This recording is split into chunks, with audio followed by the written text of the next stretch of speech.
Halo scorer. Kalau main sepak bola mungkin udah biasa ya buat scorer. Tapi gimana jadinya kalau olahraga sepak bola dipadukan dengan teknik dari cabang olahraga lain? Nah, di Skor Best 5 kali ini, Skor TV bakal bahas olahraga-olahraga sepak bola unik yang cara mainnya nggak biasa dan mungkin bisa dicoba sama scorer. Yang pertama ada tekbol.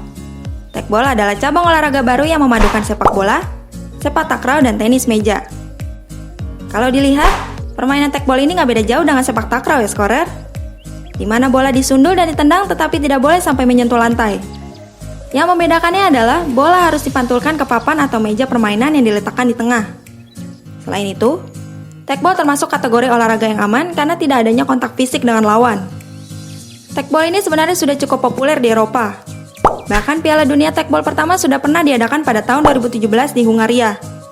Namun sayangnya di Indonesia, masih belum banyak yang tahu olahraga ini. Mungkin scorer bisa coba olahraga ini dan berniat mempopulerkannya? Nah, selanjutnya gimana kalau main bola sambil motoran? Mungkin terdengar sulit, tapi enggak buat para pemain olahraga motoball. Pada dasarnya motoball adalah olahraga sepak bola, namun para pemainnya mengendarai sepeda motor kecuali si penjaga gawang. Dalam satu tim terdiri dari 4 pemain dan 1 penjaga gawang. Semuanya diwajibkan memakai peralatan lengkap seperti helm, sepatu dan celana panjang sesuai standar, karena motoball termasuk olahraga yang cukup berbahaya. Motor yang digunakan juga hasil modifikasi dengan mesin yang kubikasinya beragam, mulai dari 175 cc hingga 350 cc. Bola yang digunakan pun ukurannya lebih besar dari sepak bola pada umumnya. Memainkan olahraga ini jelas butuh keahlian khusus. Para pengendara harus mempercepat dan menurunkan kecepatan dengan cepat, memiliki skill manuver yang expert, refleks secepat kilat, dan kekuatan untuk mengalahkan tim lawan. Para pemain juga tidak diizinkan untuk menggunakan tangan. Motoball sebenarnya sudah muncul sejak pertengahan tahun 1930-an dan masuk dalam Goodwill Games perdana pada tahun 1986. Selanjutnya ada olahraga foot golf. Foot golf adalah perpaduan football dan golf di mana bermain golf dengan menggunakan kaki sebagai pemukul dan bola berukuran 5. Dan bermainnya pun tentu saja di lapangan golf. Lubang untuk foot golf berdiameter 21 inch dan memiliki tiang bendera sebagai penanda di bagian tengah. Para pemain akan memulai pertandingan dengan menendang bola dari tee box, sama seperti bermain golf. Sistemnya pun sama seperti golf dengan menggunakan PAR sebagai acuan angka. Di Amerika Serikat, olahraga ini menjadi olahraga resmi sejak November 2011, dan Federasi Internasional Foot Golf sendiri sudah berdiri pada 2012. Next, ada sepak bola lumpur. Kalau ini pasti udah pernah coba kan waktu kecil? Permainan ini biasanya diadakan di daerah pedesaan yang masih terdapat lahan persawahan. Lahan sawah yang digunakan jadi arena sepak bola, biasanya sawah yang sudah panen dan tidak ada padinya.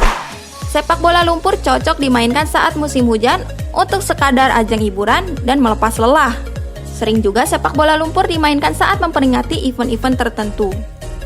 Bagian terseru dari olahraga ini adalah bagaimana susahnya para pemain menendang bola di tengah-tengah kudapan lumpur. Perlu usaha ekstra karena kaki terasa lebih berat karena terendam lumpur dan badan pastinya berlumuran lumpur. Dan yang terakhir, pernah dengar olahraga bola tangan tetherball? Tetherball mungkin sama berbahayanya dengan motoball karena dalam olahraga ini, pemainnya diperbolehkan membawa taser gun asli untuk menyetur melawan agar bisa merebut bola. Banyak yang menyebut olahraga ini ekstrim dan gila scorer. Permainan ini digagas oleh Leif Kellenberg, Eric Pram, dan Eric Wunsch dari California. Tetherball dimainkan di arena seluas 200 x 85 kaki dengan bola yang dipompa berukuran besar dengan diameter 24 inch. Tujuan olahraga ini adalah memasukkan bola ke gawang lawan tanpa terkena setrum. Pemain yang boleh disetrum hanya pemain yang sedang membawa bola, dan taser gun yang digunakan maksimum berkekuatan 5 mA. Walaupun berkekuatan kecil, senjata ini cukup menyebabkan kejang otot sehingga bola yang dipegang bisa lepas. Olahraga ini nggak boleh sembarangan dicoba dimainkan di rumah ya scorer, karena kalau sampai salah pilih-pilih taser gunnya, bisa menyebabkan cedera fatal.